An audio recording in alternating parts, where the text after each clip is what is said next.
The last of the three positive baptismal promises reads as follows. Do you believe in the Holy Spirit, the Holy Catholic Church, the communion of saints, the forgiveness of sins, the resurrection of the body, and life everlasting? So we believe in the Holy Spirit.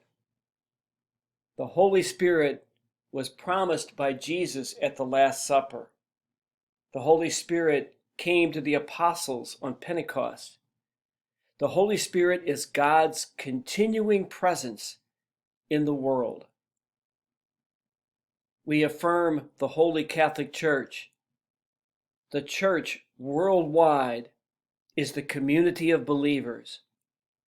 And just like the Holy Spirit, we, the Church, the community of believers, are another sign of God's continued presence in the world.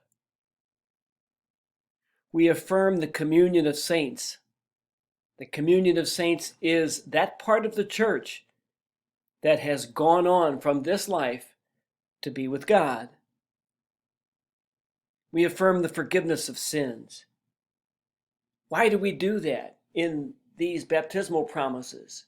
Because we are showing that division and divisiveness are not irreparable, that unity is always possible.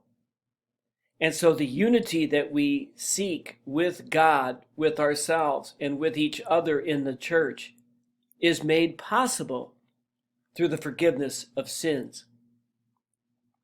And we affirm the resurrection of the body and life everlasting.